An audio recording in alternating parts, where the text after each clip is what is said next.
Dua warga Indonesia yang positif terinfeksi virus corona disebut telah melakukan kontak dengan warga negara Jepang. Dan positif COVID-19 di tanah air bertambah 1.385 orang. Anda dapatkan penambahan tertinggi lebih dari 4.000 kasus. Positif juga besar, mencapai 3.989 kasus. Pasien terkonfirmasi positif COVID-19 bertambah 4.850 kasus, sementara yang terkonfirmasi positif COVID-19 bertambah sebanyak 2.897 orang. Jumlah yang terkonfirmasi positif COVID-19 bertambah 4.065 orang. Jumlah yang terkonfirmasi positif COVID-19 bertambah 3.778 orang. Kalian semua pasti sudah mendengar tentang coronavirus, virus yang telah melanda Tiongkok hingga dunia hanya dalam 1 bulan saja. Wuhan coronavirus yang dinamakan WHO sebagai 2019 novel coronavirus adalah jenis virus corona yang baru saja ditemukan dan dapat menginfeksi manusia karena kecepatannya dalam berkembang biak, walaupun pada umumnya hanya menginfeksi binatang. Nah teman-teman, setelah tadi kita ngeliat ada cuplikan berita, ada video tentang penjelasan COVID-19, apakah kalian tuh udah ngerti tentang apa sih itu virus corona? Terus bedanya apa sama COVID-19? Nah, virus corona ini sekarang ini lebih dikenal atau lebih akrab dengan COVID-19. Virus ini menyebabkan penyakit pada saluran pernafasan dan sifatnya ini mudah menular. Nah, virus ini itu dilaporkan pertama kali di Wuhan, Tiongkok pada akhir tahun 2019 dan ditetapkan sebagai pandemi oleh WHO. Penularan virus ini dari waktu ke waktu semakin meningkat.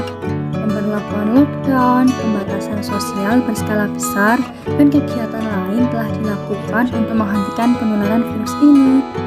Pada bulan Mei, pemerintah Indonesia mengumumkan bahwa akan diberlakukannya tatanan kehidupan baru yang disebut dengan era new normal.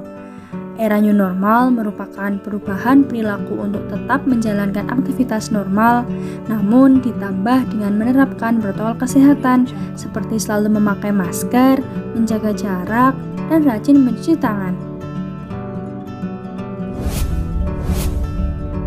Di masa pandemi COVID-19 ini, beberapa sektor mengalami penurunan hingga terjadi krisis ekonomi. Berbeda dengan sektor-sektor lain, sektor pertanian justru mengalami kenaikan. Sektor pertanian di masa pandemi dinilai berperan penting dalam perekonomian Indonesia. Seperti yang diutarakan oleh Bapak Kementerian Pertanian, sektor pertanian ini selain menjaga ketahanan pangan, juga turut andil dalam pertumbuhan ekonomi. Untuk itu, dalam peningkatan hasil dari sektor pertanian, diperlukan upaya dan kerjasama dari beberapa pihak seperti pemerintah, penyuluh pertanian lapangan atau PPL, dan petani. Penyuluh pertanian lapangan atau PPL di masa pandemi merupakan komponen penting bagi kemajuan sektor pertanian. Penyuluh pertanian lapangan berperan dalam membimbing para petani agar dapat menghasilkan produk pertanian dengan kualitas maupun kuantitas yang baik.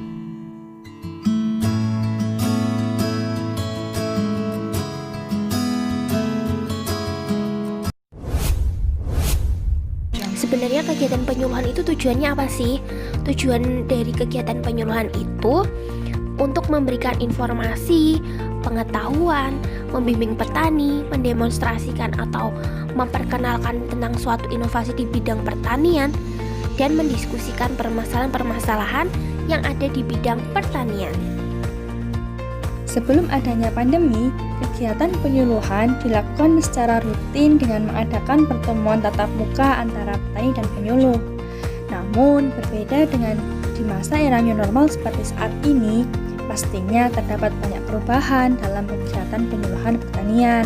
Salah satunya adalah kegiatan penyuluhan tidak selalu dilakukan secara tatap muka, melainkan dapat melalui virtual atau aplikasi lainnya. Aplikasi tersebut dapat berupa WhatsApp Group dan video conference Zoom. Pemilihan aplikasi WhatsApp Group karena pada saat ini hampir semua orang memiliki Android yang di dalamnya sudah tersedia aplikasi WhatsApp. Pada aplikasi ini memungkinkan para petani untuk menyampaikan pertanyaan-pertanyaan pada grup WhatsApp dan nantinya akan dijawab oleh penyuluh, ataupun penyuluh nantinya memberikan informasi terkait pertanian dan disebarkan melalui grup WhatsApp tersebut. Nah, selain menggunakan aplikasi WhatsApp Group, penggunaan aplikasi video conference Zoom juga dapat menjadi alternatif dalam kegiatan penyuluhan.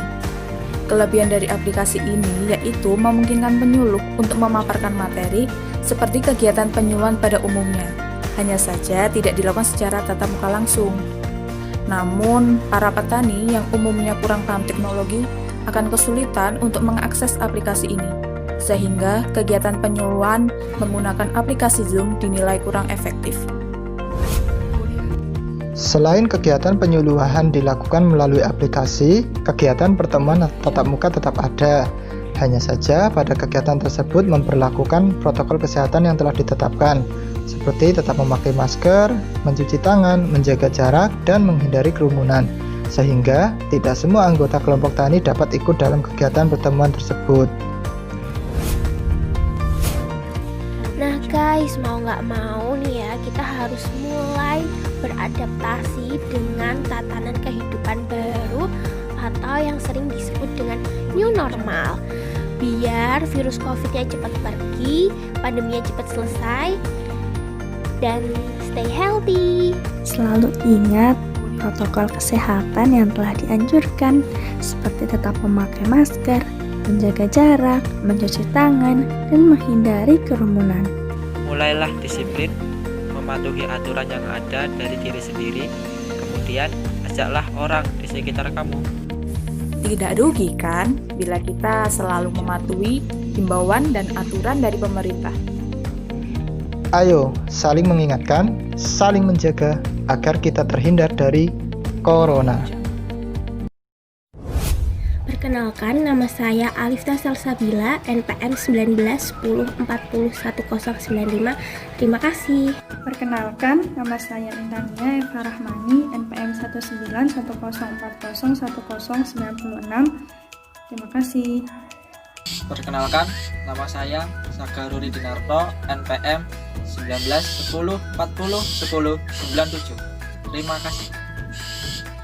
Perkenalkan, nama saya Vira Putri Amalia, NPM 1910401098. Terima kasih. Perkenalkan, nama saya Fairuz Marfaruk, NPM 1910401099. Terima kasih.